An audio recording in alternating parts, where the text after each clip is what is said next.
We back up in this thing. You can't roll with us if your last name don't got no loyalty. Podcast party poppin', but you already knew. I've been rolling with these folks. This that Monday night crew. Millennials versus the world like. Millennials versus the world like you. Millennials versus the world like. Millennials versus the world like you. Millennials versus the world. Millennials versus the world like you. Millennials versus the world like. Millennials versus the world like you.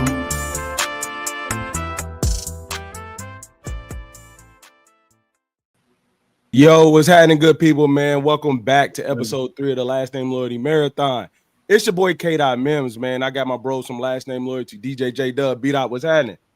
What up? Man, we got very special guests tonight, man. The esteemed panelists, the guys, they come and bringing the energy tonight. DJ Hamp from This Might Be Risky. What's happening, good brother? Yo, what's popping? How you? Chilling, brother. How you, man? Regular, bro. Everything golden, man. That's a bet. Blessed to be here. You heard? Yeah, for sure. Appreciate you coming through. Indeed. We got my man Cook, CEO of Mindful Man, doing great things. Good brother. How you feeling, man? Appreciate you tapping in with us. Man, I'm good. I appreciate to be in the building with you guys. For sure. We got my partner in them, the one and only King Lew from the Monday Night Crew. What's happening, good brother? How you feeling? What's going on, man? Blessed, brother. That's all I got, man. Blessed. For sure. Hey, look, man. So I ain't gonna waste no time because we're gonna have a conversation tonight, man. So I got one thing we got to speak on as guys, because I think, you know, the goal of this show is called Talk to Me Nice. We talking about male ego, respect, leadership. I don't know if y'all follow Kurt Franklin's podcast, man, but Ray J hopped up there and tried to give a young brother game. So I'm gonna just play the clip, and we're gonna have a conversation from that point, man. It's fuck, and he's his own. NLE is my. And he's smart as fuck, and he's his own. You carved out your own way, so you understand. I would see that. You understand by being your own boss. So nobody can really tell you nothing. No, that's not no, true. No. Let me just finish. Let me finish. That's not true. That nobody can tell you. No, I know. No, you listen. No, you listen Because too. I'm listening. No, you listen too. No. It's not. You listen too. But what I'm saying is, think about it. And I know your mom. I know you. You manifested where you are right yes, now. Sir. So you understand that. The grace of God. Cool. That's what you feel. That's what I know. Got it. Now, do you feel like you're at that experience level to where you can tell these and give these some advice? Do I? Really? You know what I'm saying? Do you feel like you can give Jonathan Major some advice? Do I feel I'm at that level? Yeah. Not successful. No, that's a good question. I'm talking about experience. Knowledge-wise, right? Yeah. Do you feel like that? I can only give where man is willing to receive. That doesn't make any sense. But yes, that doesn't answer the Break question. it down. Do you feel like your experience in the world that you can give Jonathan some advice? If he's willing to receive. That's way out. I need to smoke a cigarette. So then let me jump in and say this. Watch this. All right, man. So we know Ray J off the jump. We know who Ray J is, man. But Lou, I'm gonna throw it to you first, bro. What's your initial thought when you see that, brother? When you see that interaction between a man and a younger man, trying to give him game, trying to have that conversation? What's your thoughts? Man, I think, I feel like Ray J was trying to set him up, but not really try to understand what NLE was saying. You know what I'm saying? And I think I think as we get older, we got to be careful about how we present knowledge or empower people behind us, because I kind of knew where Ray J was going, but I feel like he was so focused on trying to prove his point that he didn't want to help bring NLE up to the level that he was. But I mean, and then on the second hand, it's Ray J. So Ray J don't got no respect. He can't try to give a young man game because of his name. I think Ray J doesn't do enough to, I would agree if he did enough to balance the things that he puts out there in the world. I think it's too much of the nonsense that outweighs some of the success that has allowed him to be, the name that he is. Right? He has plenty of companies that he's been able to sell, scale and sell, right? And when you look at the Cam Newton interview, you really see the business mind behind Ray J, and how he's a little bit more calculated than what he portrays. But yeah, I mean, I think he puts out too much of the other side and not enough of the wisdom. Okay. Respect. Cook, what you thinking, bro, when you see it? Man, like he said, it's Ray J. So you gotta, AJ catching it today, boy. as men, we gotta know how to present certain things in certain levels. Me as a school counselor, when I talk to my students, I gotta watch how I come off. Like I don't try to put myself in their shoes. I try to let them speak, and then if they ask me a question, I reply, but I open the door up for them. I think in this case, Ray J was just more looking at, like he said, like Lou said, trying to prove a point. He was trying to more prove a point than he was actually listening to what he was trying to tell him. Like he said, I can only give advice into what he's going to listen to. I can give you advice all day. That don't mean you're going to follow that advice. So it's still up to them at the end of the day to follow that advice. For sure. Hamp, what you got, bro? What you feeling? What you was feeling when you, Wait, you feeling when you see it, bro? What was he trying to edify him on? What's the context? What was he trying to school him on? He was trying to say, like, even though you got it out the mud and you got it on your own, do you feel like you have enough life experience where you can give somebody that's older than you advice? And they was going down the spiritual bag of, like, he's read the Bible, he's on his journey, and Jonathan Majors, who's in his in his spiritual journey as well, he was basically saying, like, from a life perspective, do you feel like you have enough life perspective to give somebody like a Jonathan Majors or somebody at that table advice, being that he was the youngest guy? Okay. And was Ray J asking it as a loaded question, meaning he was assuming that he should say no, he's not? Right? Because if that's his approach, then it's a moot. The conversation is moot, right? Because it's not genuine. Now, interestingly, in the Bible, at 50 years old, the Levite priests didn't teach the congregation anymore. Right? They would help in the temple and things of that nature, but they would stop presiding over the congregation because people often lose relevancy, right? They aged out, so they understood that. You know what I mean? Now, based on these people's lifestyle, they may age out quicker than others, right? And nothing in Ray J's background, from what we know, based on what Lou said, we generally know the bullshit, right? Right. So then that's not even a voice that you look into for information, because we only know the foolishness. You know what I mean? And I heard the shit that Choppa was saying earlier about praising the Most High and not Jesus. Yeah. But Jesus be saying that shit too. And then when Jonathan Major said, "Have you read the Bible?" I could tell that was another one of those, like, I'm trying to school you youngin'. But when you read what Jesus be saying that same thing. Yeah. You know what I mean? So that's my synopsis on it for sure. All right, so let me ask Jay Dot, what y'all got, bro? What's y'all thoughts when y'all see it, man? Take off, Jay. Initially my thought was he's rambling. I didn't even understand where he was trying to go with this. He kept starting and stopping. Second of all, I think it was a loaded question, and I think a lot of times it's us being older, we try to. Can y'all hear me? Yeah. Go ahead. Can't see you though, Jay. Yeah. Can y'all see me? No. Go ahead, Dot. Say your opinion, bro. Why you get it? Go ahead, Dot. I feel like Jay was just saying, he was rambling, Ray J. And I feel like NLE tried to give a wise answer to a really vague question. But at the same time, I feel his answer slightly, because just because I'm younger don't mean that I can't give some good advice. And as Cook was saying, like, you ain't gotta listen to it. I can give it to you, but you ain't gotta listen to it, you know? So also it's Ray J. Like, I don't feel like he was taking Ray J serious either. So I ain't gonna lie. Ray J got a reputation. Like, it was wild to see him at that table. For sure, 1,000%, man. 1,000%. Yo, appreciate the love, man. Appreciate the love in the chat, Omar, man. Appreciate the 10, dog. Appreciate everybody tapping in tonight. Love, C. Good evening, panel. This might be risky. My brother got it. All right, under control. He coming with it. Appreciate y'all tapping in tonight, man. I'm gonna say this, bro. I think, okay, I agree with everything everybody said, but I'm gonna give a different perspective. My problem is this: if he did have something to give, we gotta be the dudes to show him that it's a safe place to explain his thoughts. And the thing is that I didn't like, even though Ray J was the front man for the conversation, Ray J was the front man for the conversation. Nobody checked Ray J like, hold on, man, let him talk. Let him say where he's coming from. It was always like pile up, pile up, pile up. And I think as black men in those spaces, we got to create more for younger black guys to feel their level of intellect. Even if we can't give them game, we got to let them speak more and then circle back and try to have the conversation of, hey, I heard you say this, but this is what my experiences taught me. Or I heard you say that, or this is what my experiences taught me. Now, I'm with y'all. Ray J is not the poster boy for no conversation that we need to have about any type of growth, spirituality, or anything.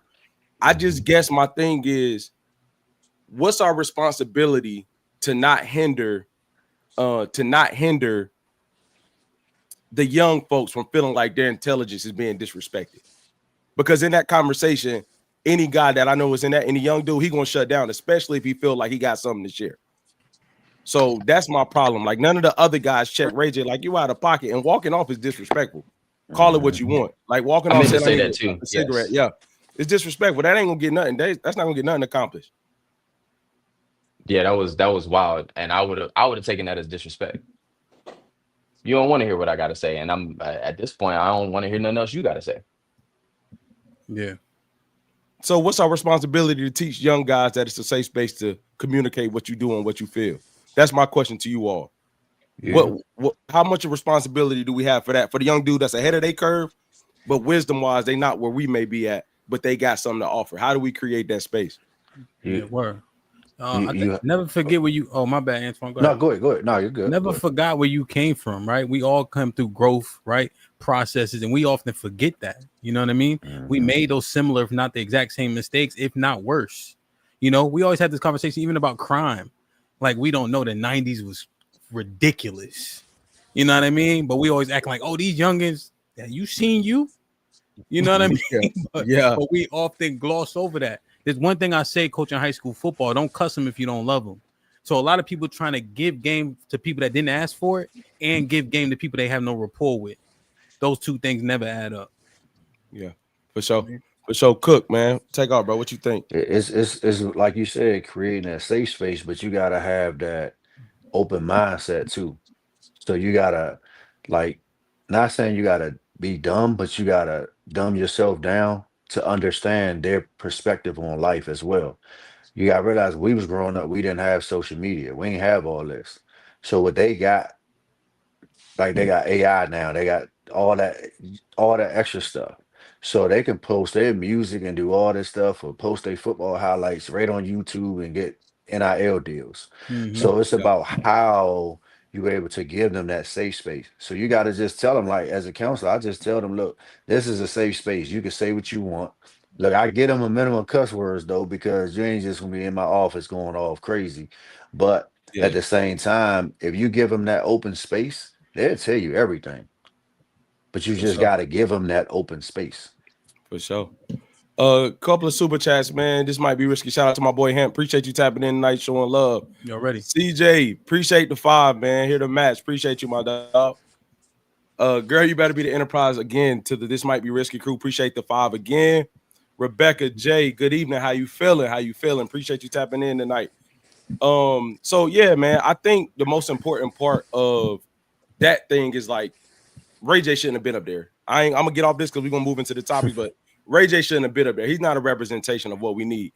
And on the other hand, I think Ray J is going through some things that he's not checking personally, that we're allowing to be expressed and represent the culture right now that we don't need. So I think that's very important from an aspect of what do we do to move that forward. But with that being said, man, this is the conversation we about to tap into tonight. We're talking about respect, leadership, and male ego. So, fellas, I ask y'all, when you're disrespected and you're in a common space and you feel disrespected by another man, how do you handle that situation? Let's say it's not what we take blows off the table. Something was said, there was an exchange, it felt disrespectful. I don't know if y'all watched Joe Budden's podcast, but Lamont Hill and Queen Flip got into a very intense conversation. They felt like things were disrespectful, but they ended up saying, let's talk. So when you feel disrespected, what's some ways that y'all think it should be handled appropriately? And where do you draw the line where there ain't no talking? It's time to get active. Yeah. I think this is universal, but like on the East Coast, SMD, you have to have a fist fight. Yeah. Yeah. Right. Like you can't SMD me pause and then think we're not gonna have a fist fight. Yeah. You're like you can't cross that line. You know what I mean? You call a man out of his name, you know, the FAG word, you probably need to have a fist fight. BAN, you probably need to have a fist fight. Right. So there's things that just trigger, right? Like I know that's what type of time you on. If you stand up, there may be a fist fight that may ensue, right? Like there's certain even body language, right? People start hiking their shorts up, you probably want to swing. Like it just regular, like y'all know this, you know what I mean? For sure. He already gave you the telltale. He should never hike his shorts. That's his fault, right? Yeah. But right, so those things. But I think if you feel, and I'm saying feel, right? Mm-hmm. You feel disrespect, come and start listening more intently. Because what happened, I saw that clip. I actually saw a clip for once. I'm proud of myself, right? Yeah. The Flip kept on conceding. I didn't say you were. I forget what he always saying. A sucker. A sucker. He's saying that's sucker shit. You can liken it, but it's not the same, right? And he clarified himself several times, which means that he wasn't even trying to elevate it. But Lamont stopped listening. He let the cameras and everybody watching, I think, control his modus operandi. You know, and he lucky Flip was still on that type of time because I don't think he gonna win that fight. Yeah. For sure. Dot, man, what's your thoughts, bro? Take off. Nah, I like what you said. Listen to them keywords, the body language, all of that stuff. If you start to feel disrespected, but me, I'm gonna ask you the question: are you being disrespectful right now? Like, is this where you trying to, you know what I'm saying? Because I don't want to have to go there. We're adults. We should be able to, you know, converse and figure this thing out. But if that's where you're taking it, we need to figure it out before we get there. Or if that's not what you're trying to do, we need to figure it out before we get there. So I'm gonna ask you the question. I'm gonna use my words first. I'm gonna talk to you. Hey, bro, what's going on? So I'm gonna be a little less responsible. So if I know you and I respect you as a person and we have a disrespectful moment, I owe you a conversation before anything happened. Like if we got mutual respect before this, you my bro, we in a space. I'm like, hey dog, like, ho, what you on? Now, in settings where I don't know you at all, and this is the thing that I think matter. Like there's taking everything off the table that Hamp said, all those things is straight, go to it. But if there's a moment where I feel disrespected and I don't know you like that, say you a friend of a friend, I'm gonna ask my bro, like, hey man, you know how much you know, buddy? Because we're gonna have a conversation here, because I think a lot of times, you know, with respect, it's how we feel. It's not something that you know, in different cultures, it means different things. I know friend groups that say SMD and they say it loosely. You see Casanat stream a couple weeks ago, he told a kid, shut up, F word. You know what I'm saying? Like that's norm in some cultures. It's not here. So I think my thing is like, if I know you, I'm gonna give you the first one. The second one, I'm gonna set the if I don't know you, I'm gonna set the boundary. Like, hey dog, like for real, I don't know what you want, I don't know what you're talking. That's not how I operate, bro. I'm good on all that. And I feel like that's a respectable boundary in certain environments to be like, okay, look, we out of there. I'm not doing that. I just think that we are losing the general definition of respect, dog. We don't have no mutual understanding of like mutual respect across all cultures, across all environments. It's just certain stuff you don't do. If you bring it down to looking a man in his eyes when you shake his hand, standing up when you dap him up, simple things that, you know, we were taught, but there's no code anymore in order to do the thing. You know what I mean? So yeah, that's where I'm at with. If I know you, I'm probably going, hey bro, cool out, man. Come on now, chill out. If I don't know you and I know somebody around you, I'll probably ask them. And other than that, I'm gonna set the boundary, and what happened after that happened. Yeah. Yo, Mims, you hit on something that we talked about. My bad, Doc. You about to say something? No, you good. Go ahead. The casual nature between us as black men, right? I've been on this trip. Like we are so unserious as a people. Like we made it cool to be late. Ain't nothing valuable about that, right? And so I understand brother is a term of endearment, right? But how about sirring each other though? Right? How about proper handshakes? How about eye contact? Right? How about reverence and respect? How about proper decorum and being grammatically accurate? Right?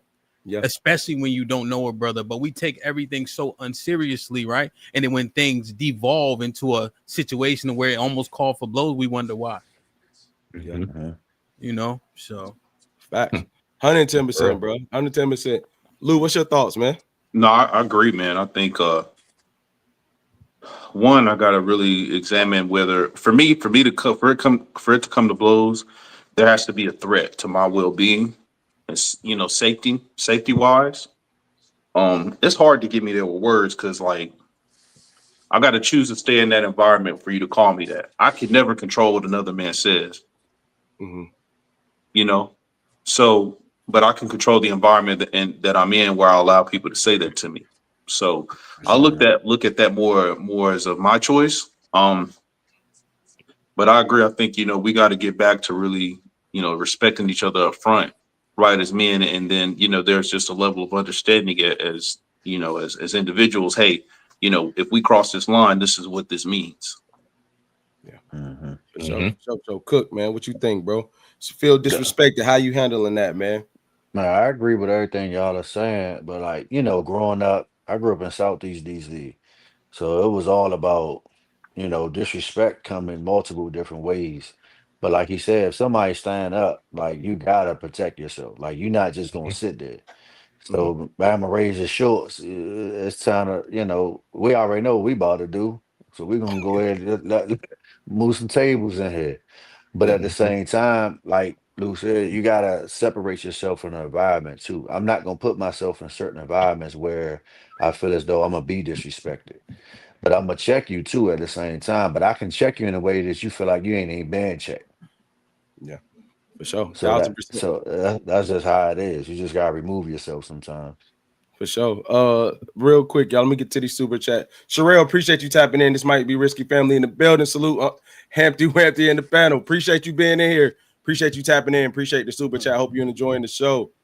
Got a couple more up here. Matt, conversations with Matt. Appreciate the 20 ball, man. Heard we been in the chat. What's good, bro? Appreciate you tapping in tonight, man. Hope you enjoying the show. I think this is the last thing that I say that I really think we got to get back to, that I struggle with, and I ain't trying to turn the conversation left. I don't know why, even though Hamp just alluded to it earlier, we get too comfortable. We think everything is funny. I don't understand why we can't come together over anything as black. I'm speaking on black men because I'm talking to black men, right? I think when we can't come together on anything, we set a bad precedence for conversations that happen in the future. Like even to what he's saying, showing mutual respect. You don't owe me anything just because our skin color is the same. However, in my experience, man, when I'm not trying to be ageist, but when you get around 25, 24, the disconnect between what respect look like is just not there, bro. Like mutual respect of how people stand up. And I think there are some people that just ain't never been in a fight. What you said has never got you hit in the mouth before, or it's never put you in danger. So you think you can say what you want, when you want, how you want. That ain't the world that everybody come from. That's not the world where you could just go say what you want and do craziness. I will say this. Once you all feel disrespected, let me ask, once you all feel disrespected, is there a way to come back from that? If somebody says something to you or somebody says something to you out the way, it's not any of the things Hamp said.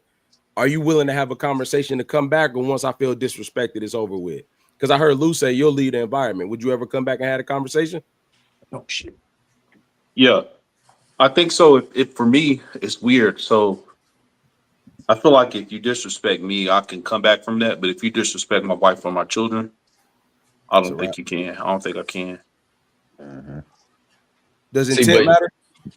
that's all about. So you said feel. You didn't say they actually did disrespect you, because your feelings can be wrong. That's why I say you got to have that conversation. So are we Not with my talking kids, actual though. disrespect? Are we saying actually things got disrespectful, or I thought this was this, you didn't mean it that way? Because if I Regardless, thought it was that and you didn't mean it that way, we can have a conversation and we can come back from that. Just don't do it again. we're not with kids or wives, or you saying with me? with me, With me, it's Fuck no. it goes a lot further. With my family, the leash is a little bit shorter. However, like I said, you said feel. We can be wrong in our feelings. we can take some a wrong way. Just like you said on Casanat stream, they say all these things that wouldn't fly with you, right? Mhm. You set that boundary and they like, oh, I ain't know, my fault. You know, this is just how we talk. And it don't happen again. Why is it that you can't come back from that? Especially when we're trying to teach. We 35, bro. Well, I'm 35. He It ain't not. too many, but it ain't true. But it ain't too many environments or too many conversations I'm having where somebody don't know what mutual respect is. I'm not even gonna say nothing closely around your wife or kids and make you even think you could fit that I'm even speaking on them. But they're Like not if we thinking like joking, us. That's the whole point of this conversation. They're not thinking the same way that we thinking. The level of respect isn't there. See, Doc, I think I disagree with the sense that people know what they're doing. yeah, They could kind of try to mask it like, oh, it's different generations and all that. We know FAG, we know that men don't play about that type of shit, especially black When men. we Right? speak, but see, that's blatant. I ain't talking the Yeah, blatant but they stuff. said it though, like I mean, when Mims was referring to their stream, he said that to his mans, right? They know that's crossing the line and disrespectful. They just accept it from one another. So I'm not gonna play that game like they don't have the understanding. They know a lot more. They just don't give a damn. They don't care. Yeah. You know what I'm saying? That I mean, like, yo, because here's another thing I was kind of thinking about. We think it's like so cool, like we say we not a monolith, right? But what makes that so great? Think about it. We do view a lot of things the same, and if we were a monolith, I bet you would be more aligned too, right? In Chinatown, it seemed like a monolith to me. Yeah. They doing all right. They even effed around and made a police station when they wasn't supposed to. You know what I mean? What's that place? Dearborn, Michigan. Everybody Muslim, right? Like a monolith to me, but they got all their rights. All the rainbow flags got kicked out. And so we agree on a lot more things. So I think how we perceive disrespect, I think it's much more similar than we give it credit for. You know what I mean? Yeah, 110%, 110%. But I catch your drift out. Like there's credence there. I just think it through it. Yeah, for sure, for sure. All right, man. Switching gears a little bit, man, to this conversation around leadership. The question I have, man, do y'all think black men get enough space to communicate their feelings without being judged? I'm not talking about I'm sad today. I came in, I had a bad day. I'm talking about the emotions where when you were feeling rageful, when they usually go to anger because you don't let it out no other way. Are there spaces where you can communicate that and you can walk away from it feeling good outside of your homeboy? Like I think a lot of times we could talk to our homeboy like that and let it go. Some of us could talk to our wives like that and let it go. But do you think there's spaces where that's norm, where instead of me being the angry black guy, I can express how I feel, go off, do whatever the case may be, and we come back from it? Do y'all think there's enough space where we could communicate those feelings and not be judged? Or do y'all think that's something that's going to forever be worked on? Krik, I'm going to throw it to you first, bro, on this one. Man, it's funny you say that because I just spoke on a panel with Taraji P. Henson about that. They was talking about navigating masculinity because creating that, like you said, creating a safe space. Some people can't go to their wives to even have that conversation. Some people can't go to their homeboy because you gotta watch what you say and who you say stuff to, because it's how they perceive it. See, I always use the term as I'd rather be your umbrella instead of being your bullhorn. See, it's too many people we talk to that's your bullhorn. They announce everything. They not holding that umbrella for you. They not walking with you through them tunnels. And see, I created my business, my Mindful Men's, because they give men that safe space, to give them that open opportunity to speak without no judgment. See, it's too many men, black men, are being judged for what they're saying or what they're going through because we're not supposed to have feelings. We're not supposed to express how we feel because this is how we were raised. We was raised in environments. I don't know where everybody's from, but I was raised in an environment that, you got to go hard. It ain't no shortcuts. It's this, that, boom, boom, boom, straight to the point. So we have to get to a point where we open that space for them. We open that safe space and tell men and young men, look, this is a safe space. There's no judgment. I'm not going to judge you for what you say. If you cry, we're going to cry together. I'd rather for you to come to me and cry to me than me attend your funeral. Can I ask you a question, bro? Like, and I'm not being Mhm. malicious. I'm asking an honest question because I have a hard time with this. At what point, as guys, as men, is it a cop out where we say we hold everything in and we don't express anything, and our actions, we're no longer held accountable for some actions because we blame it on not being able to express? Like, how much of that happens until like, okay, we got to put a line to this? You know what I'm saying? Like, and the reason why I say that is there are some guys that's dealing with. So my question is, let me re-articulate it. My question is, how much slack should we get as we grow older about not being able to express and allowing the rage to be our action or our reaction? And people just say like, oh, well, he's been through a lot. He's never been there, X, Y, and Z. So that's my question to you. Like, at what point does it become not okay that we're not expressing space or not, that we find that space to correctly express ourselves to be able to move forward? It's normally come from your past. You know, so many of men dwell on their past experiences. So they let their past determine their future.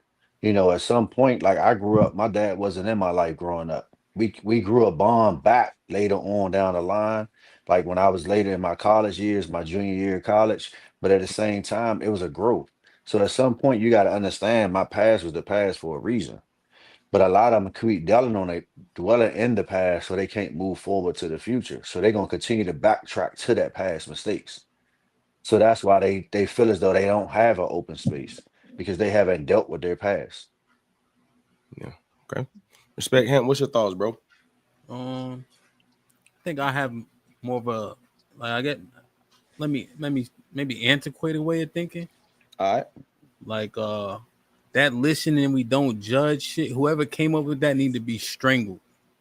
That don't make no sense to me. B. I can't grow. Mims, if I come confide in you, right? And I'm saying what I'm saying, you gonna let me get my shit off. And he was like, yo, my nigga, you wilding though. For sure. Right? Or there's you need correction for the behavior, right? There's a reason why I'm at that point, right? So I understand I haven't vented, so now I lash out, right? That's one thing. And I'm gonna get my consequences, right? See, it's never free for us. You know, we get prosecuted differently. But if I come to you and I'm talking what I'm talking, right, and it's a situation, you got to call me out. Yo, that can't be it, my nigga. You leaving something out. You know how it go. Oh yeah, you right. Yeah, I was of course. with the chick and you know, like Yeah. once you tell her, then now we can really talk. You know, so Right. I believe in righteous judgment, right? If I know you love me, right, and you gonna hold me down, you should be able to call me out too. So I wholeheartedly agree with you, bro. My problem is I believe that too much. Like I believe it's too many people I talked about this last week, allowing guys, and we're gonna get back to the space to communicate without being judged. But I have a hard time believing first time, okay, I get it. If this time 2, 3, 4 and it sound the Oh same, yeah. why are you doing the same thing to get the same Over and result over. and talking to me? You know what I'm saying? So, you know, bro, I'm really stuck in this place, y'all, and y'all got to walk with me on this one. I'm stuck in this place where it's like I feel like we should age out of some stuff. You know what I mean? Lying, manipulation, to the point where we got to know what we putting out there. What you said that I took from what I took from what you said is you didn't remove the consequence of what you were doing. But a lot of dudes feel like sometimes, you know, I don't have the space or I may not do this thing correctly, so I'm justified in doing this BS over here. And I have a hard time stepping that. You get what I'm saying? Like, I'm going to hear you. If you my guy, I got you. But I'm gonna say, hey, bro, it might not be tonight, but I need you to hit me back tomorrow because there's some things I need to tell about what you said. Cool off tonight. Let's wrap tomorrow. I think the space, I don't want to be an enabling space because, you know, it's not norm for men to be able to express or talk about how they say it. You know what I mean? Like, it's not norm. So we accept anything now because this space ain't norm for us to talk about. Nah, dog. I'm gonna norm the space for you to talk, but let's norm the space for accountability. Let's norm the space for you to be able to, like, hey, bro, don't go back and do that. You know what I'm saying? Yeah. For sure, for sure. Yeah, I agree with you. Like it's like, yo, your man still trying to rap at a certain age. Like, you know what I mean? You gotta grow out of that, Gotta let them know. Yeah, like, you know, kind of like the same thing, like, you know, Yeah. and just like a little bit more seriously, right? Like your father not being there at 40 can't be the same excuse. Yeah. You know what I mean? Nope. At 35, right? There's a point where you're gonna have to build a few bridges, right? But to your point, you want to make sure you kind of but have a benevolence, right? For sure. Because it still be love, but it got to be direct, you know. So now I like that sentiment, man. For sure. And Miss Parker, I like your question. She said, "Can you correct without judgment, or is judgment necessary to correct?" Necessary. I'm sorry. Or is judgment necessary to correct? I think you could correct without judgment, because I think judgment to me is about the repetitive behavior. I'm not judging you if it's not a repetitive behavior. You know what I mean? I'm not judging you if you do something that I can't never tell. You know what I'm saying? Like, I can't tell why you did it, but you did it one time. The correction has to come. The correction has to come in order for things to get right. Because if I don't correct you, I'm not gonna say check. If I don't correct you, then how do you know what you're doing is not right? And then you're gonna come back to me and say the same thing. But what's your thoughts on that? Can you correct without judgment? So the answer is yes, right? But in the context of what we talking about when it comes to safe spaces and things of that nature, you have to layer how you and I'm saying feel about that situation, right? Right. And so it's gonna come with that, right? It's natural to kind of have a determination, right? A judgment about said actions, and then you correct with benevolency, right? But yeah, like if my kids spill stuff or whatever, right? They get corrected, but I'm not judging. But I have to say yes to the question. But in terms of our context, I would lean on no more so. Okay, Dot, what about you, bro? What you think, man? Same is no. But that correction has to happen. The correction comes, the judgment. I mean, I feel like there's I don't feel like judgment has to be bad. Yeah. Right. You looking at the situation, you got to determine, and it kind of comes with some judgment, you know, but it doesn't necessarily have to be a bad judgment. And not only that, if I do judge it in the moment, us having that conversation could change my judgment. So I don't think judgment has to be bad. It can come with it though. Yeah. For sure. I got a question. Fat Boy for Life, salute to the panel, man. Appreciate the 20 ball, bro. Appreciate you tapping in. Here for the T. Appreciate the 5 support. Shout out to the This Might Be Risky fam. Bam. Appreciate you. Hey, let me ask y'all this. Do y'all feel, in the name of judgment, when your friend group or your close circle make bad decisions, do y'all somewhat feel secondhand embarrassment because of the association with those people? So if somebody in your close circle is making some bad life choices, we ain't gonna get on how bad, we ain't gonna go where it go. But if they making bad life choices, do you somewhat feel responsible or secondhand embarrassment because of decisions that the people close to you are making? Because like, do you feel judged if you're Ace Boon Coon out here wilding and your lady and your friends looking like, if he on that, I know you on that because y'all cool. Do you feel that judgment point from everybody else? Or do you think you could be this close with somebody, they making the decisions they making, and it has no correlation to what type of person or being you are? That's a good question. It is. Tough one. Because I don't embarrass easy. I never really thought about it. It's more like, hey, bro, if I see you doing some reckless stuff, I'm gonna go to you and try to help you out in that situation as far as that conversation goes and let you know. But I do think I think the outside do be looking in like, oh, damn, if he doing that whole group probably got some shit with them. But I don't. The question that you asked, the secondhand embarrassment, I don't. Yeah, I do. Doc got that exterior. I could tell, like yeah, hey, let me tell you right now, boy, I do. If you do something wild and you my guy, and we seen together on the internet, and we be moving in it, nah, bro. Like, what you want? I don't believe you can get rid of association. I don't believe. Let me not say that. I don't believe you got 2 dudes walking down the street with a Pooh Shiesty mask, and you gonna think one a good dude or one not. You gonna think they both on what they on, no matter what happened before then. So my point is, hey, look, hey, Ham, you know how the Pooh Shiesties go, man. You know how they go. Hey, listen, go ahead, bro. Go ahead. So I'm gonna tell you this how I really work for most times. If your man out here wilding with the chicks try to put that on you too, right? You know what I mean? And that it kind of be true, right? The second part of my answer is they going anyway. So it's really fake, like fake judgment, like, oh, that's your man. Oh, I know what you do. Yeah, you coming too. Like, don't try to put, Yeah. you know what I mean? Like, but that's you know what I mean. I just want to make that clear. They be acting, you know how it go. Oh, I ain't. Yeah. Come on. Now you upside down and the inside out, like, you know. Yeah. But the but the only person that has that is your wife, right? Because she's a reflection of you, period, right? So that casts a light on you, light or dark, depending on her behaviors. So that's really the only person that has that direct correlation of, you know, says who you are or are not based on her modus operandi. So let me ask you this, bro. You just made me think of a question. Does your wife decision, but because of what you just said, does your Earth 99, just not, you know, not personalizing it, does your wife's decisions represent your leadership? Yeah. Yep. Big time. Straight up and down. I'm torn on that, bro. Let me hear more if you don't mind. I want to hear from you and Cook. I heard Cook say it. Tell me more, bro, because I got an opinion on that. I mean, because think about it, right? If we are agreement of the hierarchy, right? Men, women, and children, right? Everybody under your tutelage reflects on you, right? It even works like that at work, right? You know, when it's good, I say we. When it's bad, I say me. So that concept still applies to your wife, especially, right? Hence the term help meet, right? And you expected to put her in a position to be successful, and by proxy, you become more successful.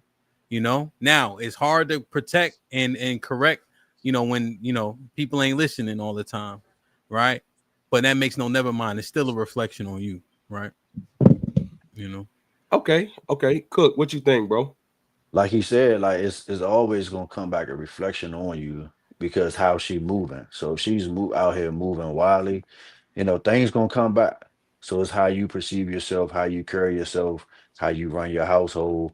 That's gonna set the tone all the way across the board. So if she's at work wilding out, or if she out with her girls and they, you know, they gonna have girls' night. They're gonna have a good time.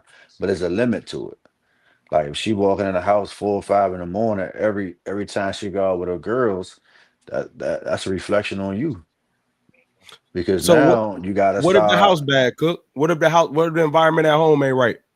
And You gotta that's just a set. reaction in the moment. Yeah, sometimes if your home ain't bad, you gotta set that tone at the beginning. It's a tone setter at the beginning. Because if I'm not walking in the house at 5 a.m., why you walking in the house at 5 a.m.? Okay. So your house can't be so bad. If y'all both doing the same thing, then I don't even know why y'all even went down the aisle. Why y'all together? So this is my thing, bro, and I know this is not going to be popular, but I got to be real. I think overall, yes, your wife is the one that represents your name, you the most. I would never argue that. I think as far as terms of leadership, there's a lot of guys. Every man ain't a leader, is what I'm getting at. Every guy is not a leader, straight up. So there's men that's married, but they're not the leader of that situation. They may be the face of the leadership, but you ain't making the real hard decisions, or she don't trust you to make those things for you, right? But what if you dealing with someone that y'all align? You know, the hierarchy is what it is. Y'all have the conversations, but outside of that, she as a person is still learning how to accept those things. And I think a lot of times, you know, we get married for the lovey-dovey stuff. Oh my God, I love you. I can see us with kids, da-da-da. But in reality, this person come with stuff the same way you come with stuff. And I think sometimes it's bad as Black men where we deem everybody a leader, bro. And I mean that in a real, like, just because some of these guys get married and they're the husband, they ain't leading the charge the way they should be. So in that case, I don't think a wife is a representation of the leadership because there's none there. You know what I mean? Like, if I don't know how to do something, I'm not going to be judged off that point. Still a I think, representation. Sorry, go ahead. Yeah, you know, you just said it, Doc, because we were talking about the reflection, the representation, how people's actions who do they reflect on. And regardless if she the leader or you the leader, that's your wife. And therefore her actions still cast the light on you, whether it be light or dark. So what would be your approach in that, bro? You say you're making bad decisions right now. And you know, you could take it on the chin. When it's us as men, as leaders, we make decisions, we don't work it out, we get through them. you making bad decisions, she don't trust you no more to make decisions, right? Yeah. In terms of So the thing about it is, right, her behavior though. So I'm making poor decisions, right? She not running around telling her family, friends, and whoever she could tell, right? She not posting it on Facebook and Instagram. She ain't fuck this nigga, I'm outside, right? She can still have concerns, right? Or plights with my decision making, but how she carries it out is the reflection, right? Okay. So we can still have that same conversation, like, babe, hey man, this shit ain't going how you said it was, right? But people start telling the whole world. See, that's the behavior that reflects poorly on you, because now if she were to do those things that I said, the sentiment is she don't respect him. Hence the reflection. You know what I mean? Yep. Okay. So, Doc, what's your thought, bro? Is your wife's action a reflection of your leadership, Doc? Yeah. Whether you are a great leader or a poor leader, how she handles herself in the streets is a reflection of what y'all got going on in the house. If All she y'all out here, are all y'all traditional men as far as marriage go? Y'all believe the traditional roles? Yeah. Yeah. I do. Yeah. Okay. I was just asking. Okay. Whatever. I'm just asking. Nah, I mean, that was it. I mean, I agree with what the fellas were saying. Like, it just, yes. For sure. Hey, look. All right, but now, man, moving into a conversation around ego. We saw Ray J at the beginning, full of ego, not the representation. But for us men that are kind of more grounded, I would say, than somebody that may be in that space, in that world, clout in their face. How do y'all check yourselves when your ego gets in the way? If you notice your ego is starting to get in the way, and you understand it's affecting your decision making, your vision, your whatever, what do you do to check yourself before somebody else has to? When your ego gets in your way. And let me give this little stint to make it make sense. I think ego is a good thing. This is my opinion. I think ego is a good thing. Every man that's successful has it. Take it how you live, feel how you feel. Every man that's successful has it. However, ego is a thing that has to be manipulated at times in order for us to put that energy in right spaces in order to move in certain ways. I also believe two guys who respect each other and respect each other's ego are able to work great together, because I respect what you do and what gave you the ego. I respect what skill or whatever thing you may do. But when it gets in the way of the greater goal, how do you check yourself? Nobody else involved, just you. That's a good question. Start us off, man. You want to know what, bro? I'm gonna be real with you. Until I was about 33, I didn't know until the decision was already made and it already had gotten in the way. I think when my decisions aren't consistent and I make emotional decisions more than once, it's coming from a different place. If I'm not being logical behind the decision that I'm making in real time, I immediately say, okay, why am I viewing this way? And if it's my ego, bro, I'm gonna be honest with you. I go back to is this decision that's being made for the greater good?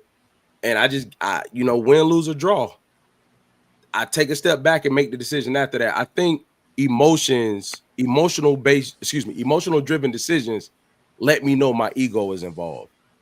If I'm thinking logically, I'm good, bro. Like I know it's about the thing. When my emotions get involved, I'll take a step back. Like, am I tripping? Maybe I'll lean on somebody I trust to check me. Like, hey, bro, I said I can't use nobody. My bad.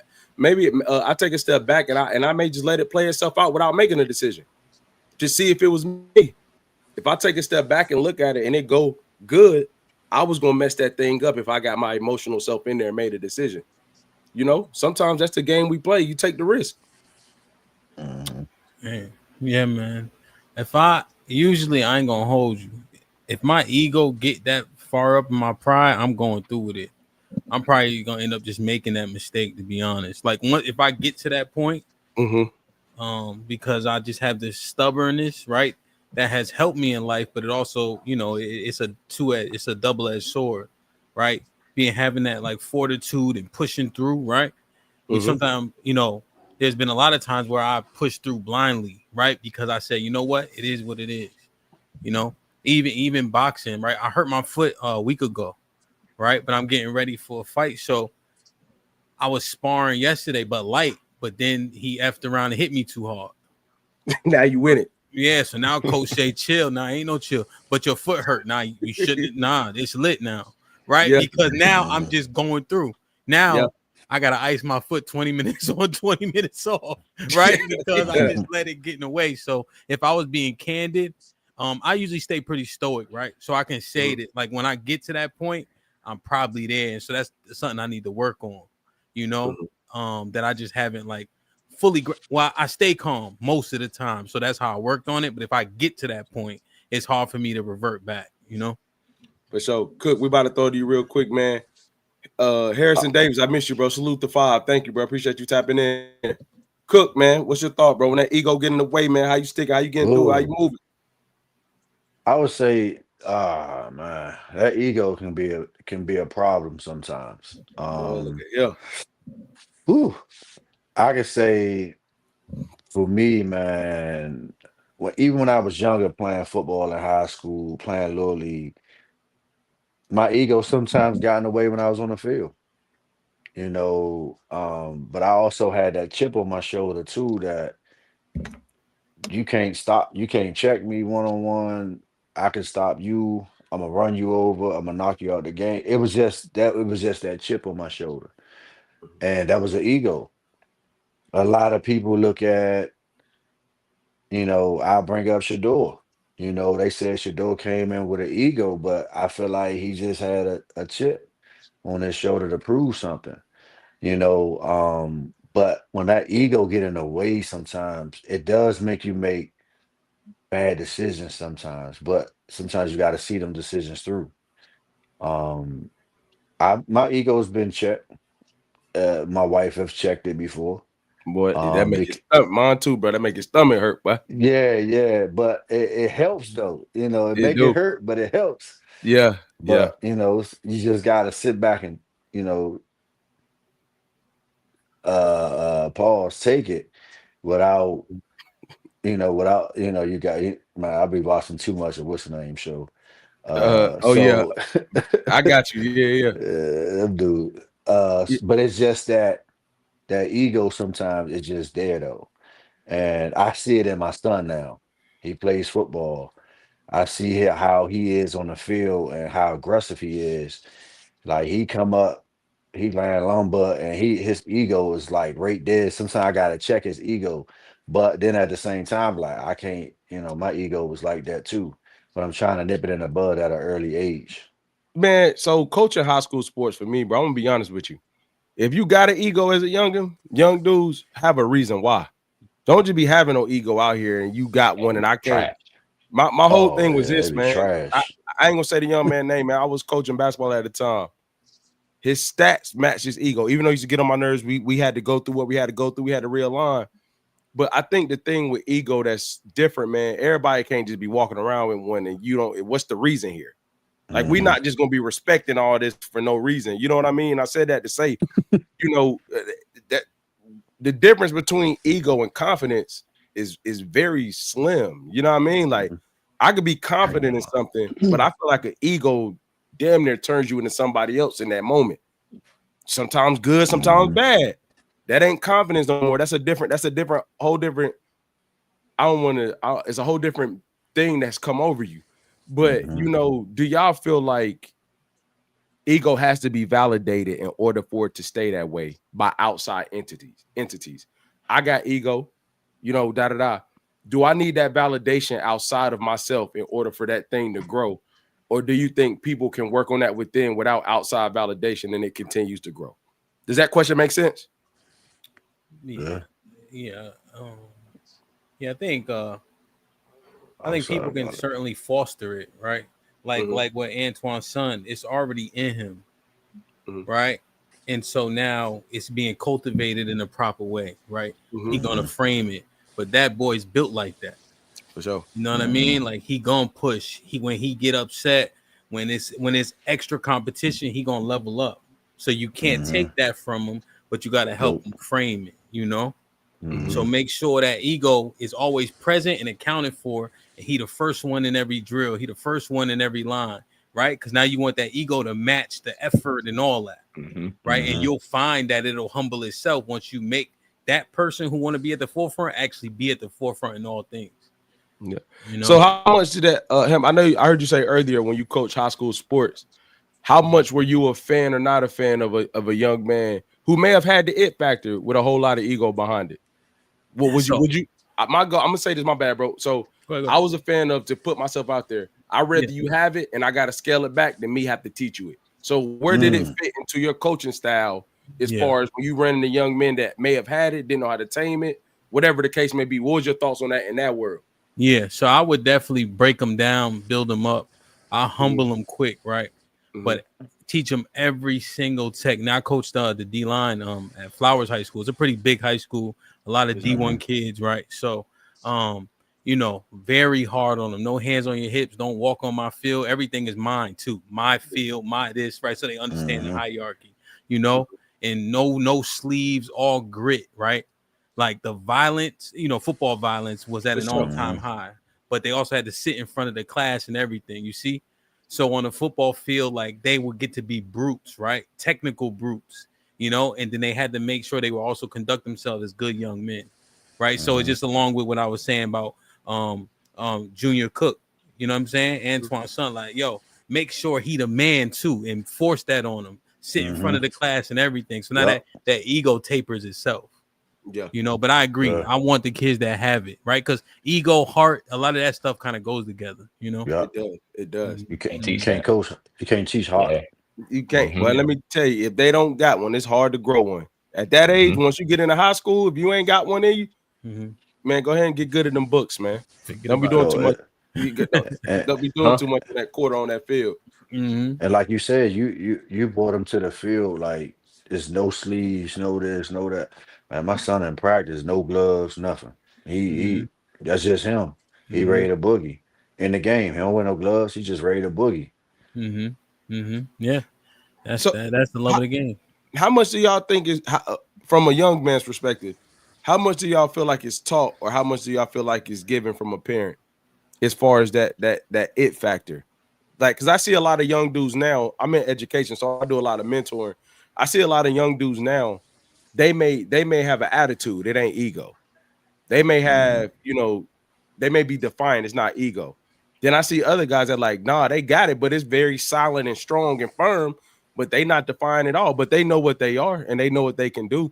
So how much of it do y'all feel like is upbringing versus something, you know, they may have taught or something they may have saw? Excuse me. How much of do y'all think is that, or that they got it from their parents? They were a son of a football player like you, Cook, or a basketball player. It was an athlete, so they was kind of bred into that world. How much do y'all think that wavers into a child having an ego? They still gotta want it. I love basketball. I played basketball all my life. I put my son in front of a basketball at age 1, and if he don't love it, it ain't gonna matter how much I push him to do it. It don't matter. Now, as a parent, I feel like we have to put our children in these things that and in a variety of things to give them the opportunity to be able to pick that thing that they want to love, right? Football, basketball, these after school programs, all the STEM stuff, all of the things, right? They need to see it all so that as they get older, they can narrow down that love, and they'll find it, right? They just got to be put in front of it. I know with me, I wasn't put in front of a lot of stuff. I found basketball and nothing else mattered. I'm trying to change that narrative with my kid because there's a whole lot more out there than sports. So you got to put them in front of a bunch of different stuff. They got to find that love. Your love ain't gonna be their love, not always. For sure. I don't know, bro. I feel like that. Go ahead. No, go ahead, brother. No, go ahead. You good. Go ahead. No, I wasn't about to say nothing important for real. Oh, you got it. For me, like, to be honest, I didn't even want my son to play football. I was looking at other sports, baseball, tennis, something that's going to keep him going, golf. But he chose it. It was like I watch football all the time, so he just started watching it. And he just said, Dad, I want to play. I said, okay. So I said, we're gonna do flag. I put him in flag, and I saw how aggressive he was in flag, and I was like, oh boy. So I said, hold up, I might have something, but then I just kept seeing him how he practiced. And I'm like, hold up, he practicing like we playing in a game. So he just had that it factor. It was just in him. So it was hard to take him from it because this is what he loved to do. But I told him, no grades, no football. Yeah. You act up in school, you're gonna go to practice, you're gonna go to the game, but you ain't gonna play. You can be fully dressed and sit on the sideline and not play at all. Yeah, for sure. You know, I had that done to me before with my mom. So it was kind of like you have to install the right things in them. Like Ham said, like he told his player, you got to sit in the front of the classroom. Don't walk on my field. And he kept saying, it's mine. And that's why they produce so many athletes at Flowers. That's why they produce so many 4-star. They going to 5-star schools because of these type of coaches. For sure. Yeah. 1,000%. A lot of them don't have a lot of good upbringing. I seen a lot of fathers out there, they living their dream through their child. And they don't even love the game. Yeah. Mhm. Yeah. No, I told my son, Uh-oh. yeah, I see it. My son is only 2. But I told him his name is Hampton also, but I told him his nickname is Chugga Wugga. I said, CTE, here we come, baby boy. You know what I mean? Like, you gotta get in there and rumble. Right now he be, you know what I'm saying? Just and then I play football in college too, so all that, you know what I mean? Yeah. And it's just the things that I know I can instill and bring great value to him, you know. Yeah. But but you know, and shout out to his mom, right? He in swimming, you know what I'm saying? He got the little soccer shots right now, you know what I'm saying? So there's a lot, and that's why the the dual thing is so important, right? So he come to the gym with me, and you know, a bunch of mornings, right? And I like that aspect because he get yelled at by a bunch of men, right? Manly men too. Like, Chugga, well, get out the way, sit down, right? Because the village thing still matters. And I know at the very least these men box, so I know we have a similar understandings of things, right? And so it's very important that he gets to understand authority too, not just from his dad, you know, just because that's lost too. You know, our parents be so protective and all that. Yeah. But you can't teach charisma, you can't teach heart, right? You can cultivate these things though. You could foster them though. You know what I'm saying? But if the kid has it, then you should definitely help him, you know, push him for sure. Yeah, it's funny you said it's your son too though. Like, he too. Hey, Antoine's lit, brother. And Telling it's you. like my son is 5 and he's standing 4 feet 1 inch, 48 pounds. Oh yeah, At 5, bro. For sure. Hey, before we get he want all the work. Oh yeah, you got to. You got Tell to. him I'm proud of him, man. Yeah. He want all of it. John, appreciate the 20. Hey, Beta, how tall are you? You look small, bro. Dang, my boy. Yo, he's wildin'. Yo, do you know I have never heard I look small in my life? Hey, bro. I've never heard that. He 5'10", man. 5'10". Yeah, okay. Nah, B-Dot gotta be taller than that. He looked about his 6'4". shoulders and shit. I'm 6'6". Yeah, I look small as crazy. Hey, John, it's like a side view mirror, man. Object is small, is bigger than they appear, dog. Okay. John like 6'5", so he up there with him. Yeah, he got in the weight room and shit, you know, a week ago. So now niggas is, you know what I mean? Yeah, for sure. Hey, you know what I think? Oh, when I was hearing you Hamp and you Cook talk about sports, I think the only thing with sports, I don't care which one. My son did soccer, basketball, swimming. Bro, sports teach you so many life lessons, dog. It's so many things I learned from playing basketball in high school, even though I didn't play in college because of my pride and ego. But it's so many things that it teach you that like you can't learn in the classroom. And what I love about what you said, I think that's what helps me in life now. My coaches yelled at me, they were men. Like it was other guys outside of my uncles, outside of my dad, and outside of my grandfather that could check me. So what I wanted to ask is like, what makes you comfortable within that community of those guys having that authority over your son? What makes that comfortable for you, bro? they do what I do. You know what I mean? Yeah. So I seen the grit in them. I seen Mhm. them bleed. You know, like literally, I seen them get knocked down. A few get knocked out, right? And they show up the next day. Yo, you'd be surprised. That shit really happens at gyms, man. People come and be like, "Hey, I've been watching YouTube, so now I want to box." Like that really happens. And we be like, "No, just come get in the drills." Then they start hitting too hard, and coach be like, I'm telling you, right? Like we just drilling, don't that happens, Yeah. and these men show up every day to become a perfect pugilist, Did you see Michael Jai White? He put boxing on the top. You know Michael Jai White, right? Spawn and all that. Yep. Right. He got 6 or 7 black belts, very well versed. He said boxing is first, then wrestling, then Muay Thai boxing. Wow. And he was just saying, and he was being interviewed, and Vlad was like, I think it was Vlad. He was like, most fights end up on the ground. He's like, I disagree because they start on the feet. You know what I mean? So when the men agree to come do this thing, because it's not really fun, it's just like you like it, if that makes sense. Yeah. Then I respect them enough to continue to instill the same values that I have. Yeah, for sure. You always box, or you got into that later my on? brother boxed when I was younger, a kid. And so I boxed a little bit coming up, and then football took precedent because the boxing you want to be at your BMI, but football you trying to be, you know what I mean? So you kind of make a decision. But I wrestled throughout high school and stuff like that, so I just picked it back up. You know what I mean? So it's awesome though. So, but yeah, they have the same modus operandi, Yeah, for sure. All right, man. So hey, look, man, we do this little thing called bro code here on Last Name Loyalty, man. So B-Dot gonna hit us with some bro codes, man. Let's get into that thing, my boy.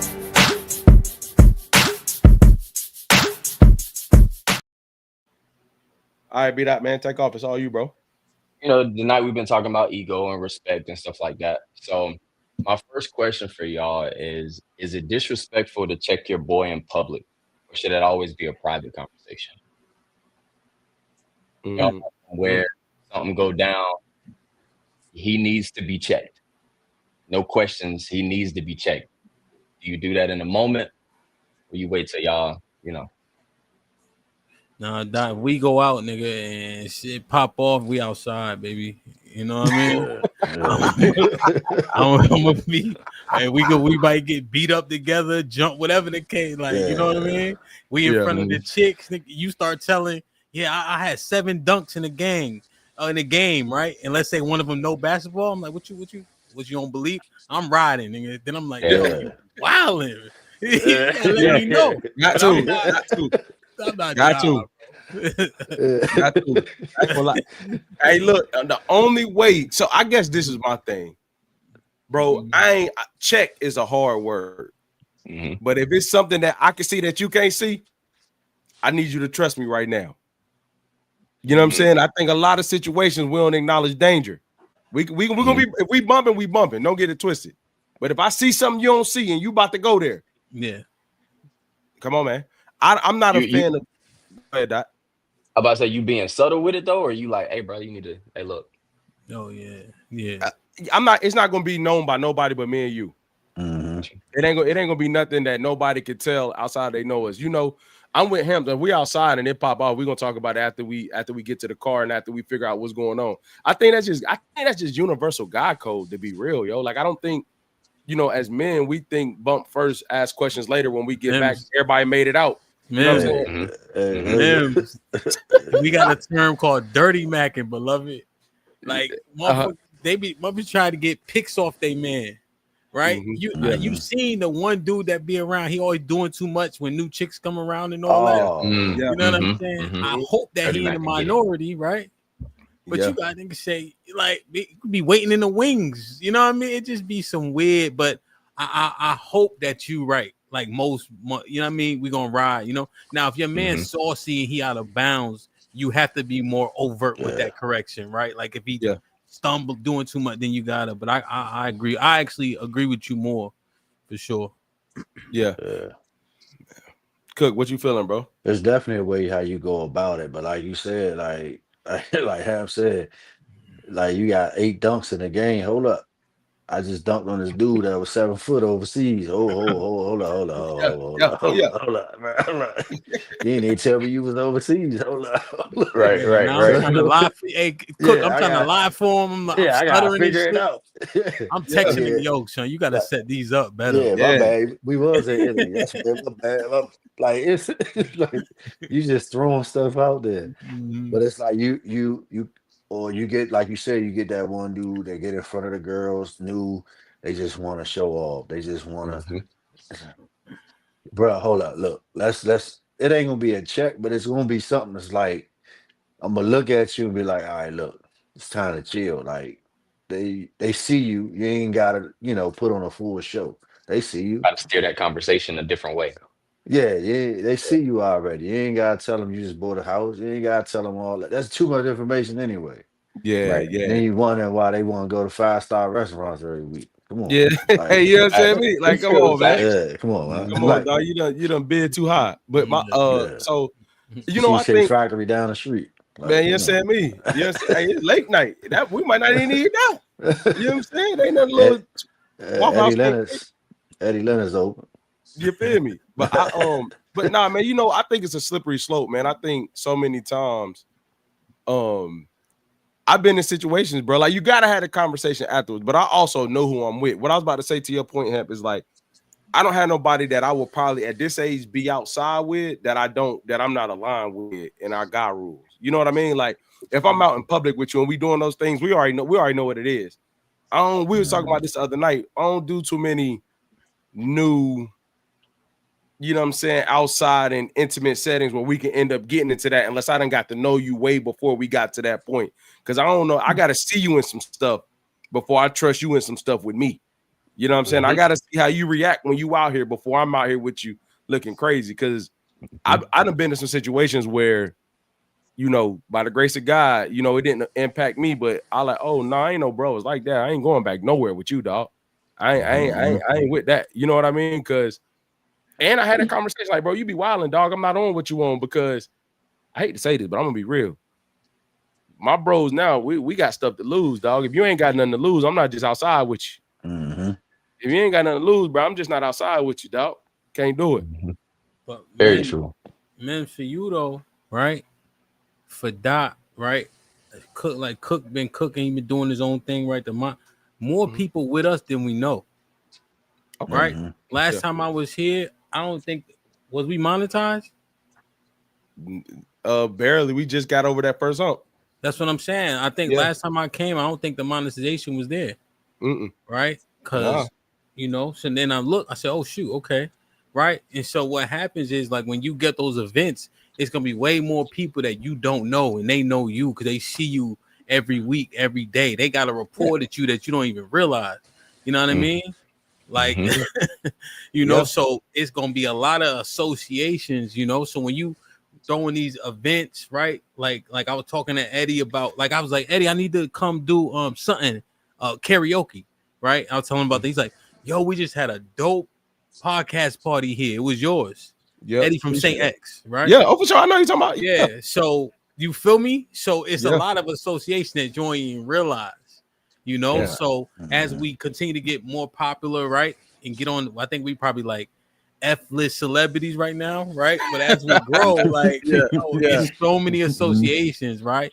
So it's really just contingent upon your movement because people will just associate just by proxy of being familiar, appreciating your content, etc.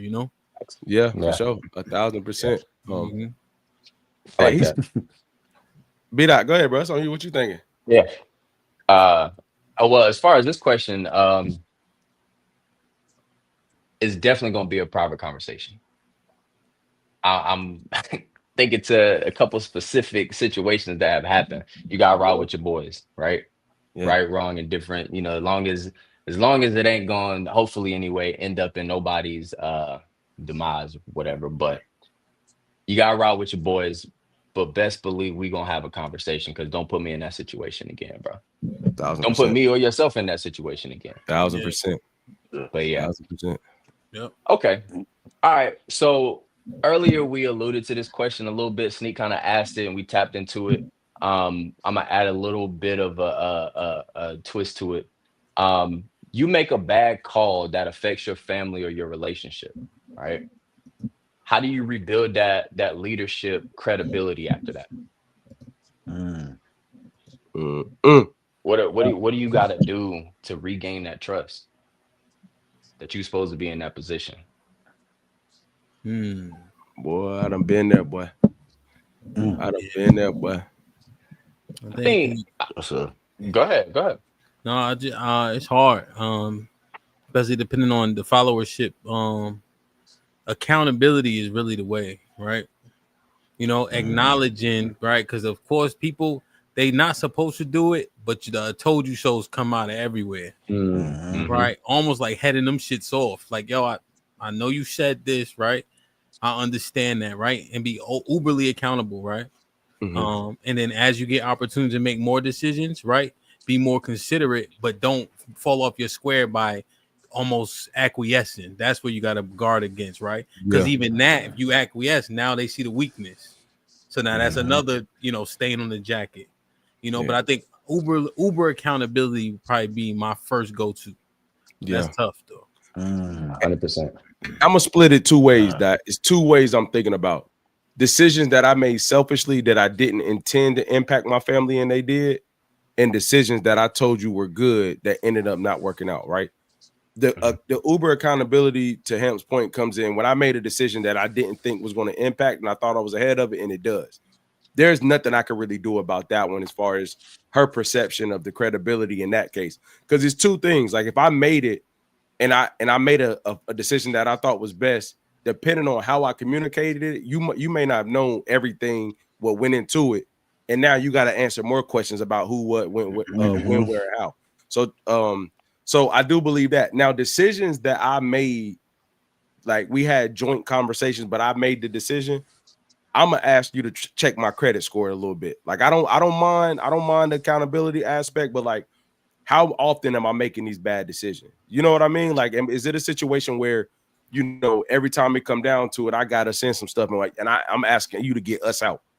You know what I mean? Because decision making, man, is a MFer, dog. A lot of guys don't understand, man. You hold a lot of weight when you make some decisions, man. If all of us get put out on the front porch right now, no matter whose fault it is, they're gonna look at us like, hey, dog, you wasn't holding your house down. You know what I'm saying? So you got to get comfortable being uncomfortable, man. I think, if you are a good decision maker, stand down and that you did the best you could with the information you had.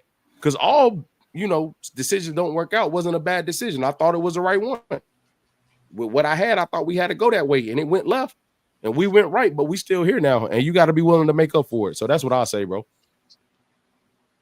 I like your better answer better than mine. What you think, Cook? I've made some dumb decisions. Boy, look at here. Boy, look at here. And your decisions will affect your family at some point, but that bounce back, man, you're gonna have to bounce back real strong to get that grace back. It's like that grace period. Yeah. Like you made it, but it's like, all right, this is the next run. Let me bounce back real quick or let me talk to her first and then make the decision. Because even though you had a conversation, you're still making that, because she might tell you to do this, you went left, but she told you to go right. Now it's a whole different, ball game. That grace thing get tricky though, Cook. I ain't gonna lie to you, bro. Better say it, man. That grace thing get tricky, and you know what I'm still trying to figure out. Back to the conversation we had earlier, bro. Grace. How much grace becomes? Oh, I don't know what happened to him. How quickly does grace become enabling? Because mama be giving a lot of grace, but I don't like that grace thing get tricky. Give me grace, give me grace, give me grace. You out here making bad decisions, and I'm giving grace, and then now we in the trap because I done gave too much grace. So that grace thing gets tricky, especially for us as men, man. We ain't gonna get it like that. I'll say it. Black man, you ain't gonna get it like that. You better know what you come with. Yeah. I like what Hamp was saying though, like accountability. We all gonna make mistakes. We all gonna make bad decisions. You gotta sit in it, fix it if it needs to be fixed. If you can just move past it, move past it. But be accountable. Take responsibility for that L you just took. Move on. Stay confident in your ability, right? Because like you said earlier, that weakness start to show. That's gonna bring a whole nother thing to your relationship. You start showing that weakness. So accountability Facts. and gotta stand in it, bro. You gotta It's move levels. forward. It's levels to that thing, though. Dot. It's levels to it, bro. Like if you Dude. enter a new level of life, personally, financially, whatever the career, whatever the case may be, the grace is cool. If we ain't never been here, and I'm making decisions for the family on a level that none of us have ever been, or we don't have family members to give us the guidance or the recognition to get to this level too. To me, that's where grace kicks in. Like we ain't been here Yeah. before. We Right. we the trailblazers in our family. You feel me? So now that we here, I need grace, right? I'm gonna be real with the accountability thing, bro. A lot of make sure I say this right. A lot of guys use that A word to keep doing the same thing. Not us. We speaking for all men right now. So me, if I'm not making progress towards the goal, accountability don't matter no more. If I mess up, Facts. yeah. So you know, so to go back to the point of grace is like when we get to the new level, it should be grace on both sides. None of us been here before. Now we've been on this level for 4 or 5 years and we still figuring it out, and I'm still making the same mistakes. That accountability piece get tricky because it ain't been that much movement life-wise for us to be, you know what I'm saying? To me. Yeah. Yeah. If you gonna be accountable, that's you being you being able to say, all right, I messed up, but that's also you making those steps to be able to not make that mistake again.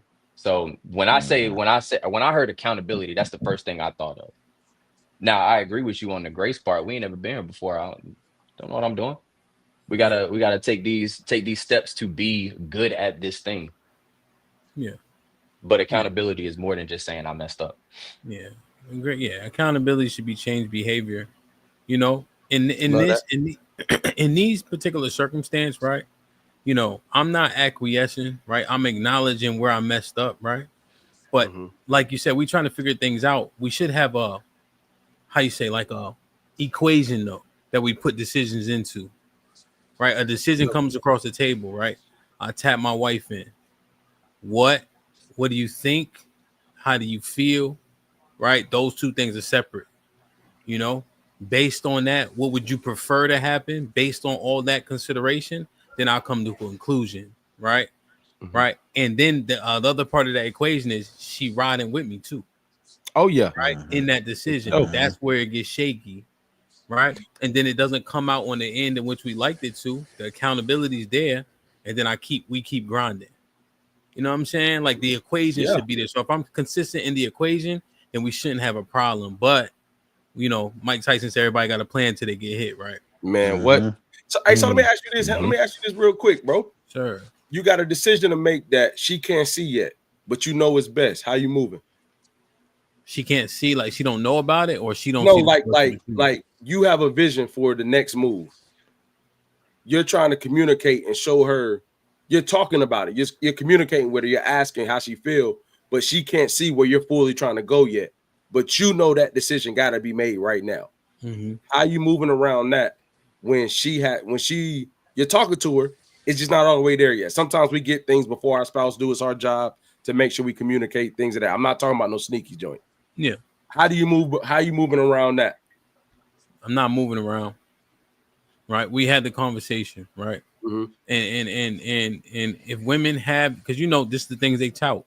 Intuition, right? Some type of spider sense they got, right? All this shit. Well, let's go ahead and use that shit now. Right? You know? And so people can play coy, they can play willfully obtuse, right? Because they don't like it. You know what I mean? But a lot of times people have more understanding they give themselves credit for, you know?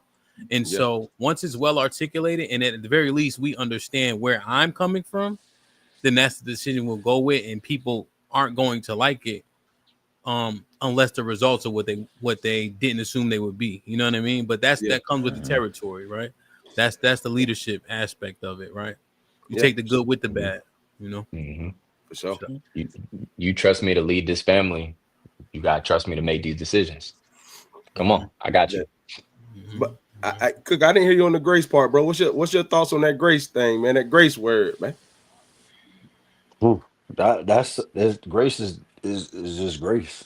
You gonna have to figure it out Yeah, because 9 times out of 10, it's gonna be a battle. And like you said, like Hamp said, it's up to you. We made a decision, like they said, women have their intuition, they have their spider senses, they have everything under the books. But it's time to turn them antennas on and understand where I'm trying to go with this. Like when I got off the stage on Friday from speaking on what at the Can We Talk conference. All right, so I got another plan in place now. yeah, So if I'm presenting this plan to you, you don't see the vision, but I see it. Now I just told you the vision. So now what? How? Let's run with it. Either you gonna run with it with me, or I'm still gonna run with it regardless because I know it's gonna hit. You're gonna reap the benefits at the end. So let's just run with it. for sure. 1,000%. So I guess to bring it back to the original thing, do y'all what is y'all thoughts on what leadership in marriage looked like when you first did it, or when you first got it when you was a young dude, to the real leadership that you go through on a day-to-day but now, before I get y'all out of here? So like, when you first, how long y'all been married, y'all mind me asking? 7 years. 7 years. Cook. 7. Yeah, so all right, I've been married for 12 but with her for 16. What's the difference between what leadership looked like then versus what it looked like now to y'all? Because I want to see something before I say it. Like, how different was it from what you thought it was when y'all entered that thing to now? It may be the same. How different was it? So I guess for me, I had just come into the knowledge of the truth, Mm-hmm. right? Of who we are as a people, of our, from like biblically speaking, right? For sure. And so I'm a Q, or whatever the case is, right?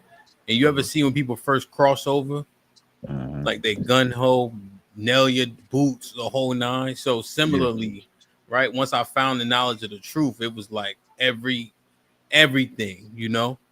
And so I Yeah. was so overt and so heavy handed at that point, right? Mm-hmm. As I continue to learn and teach differently, and the community grows around me in that, right? I've been able to increase the benevolency, you know, Mm-hmm. because she grew up as a Christian, right? Mm-hmm. And lukewarm at that, like barely, you know what I'm saying?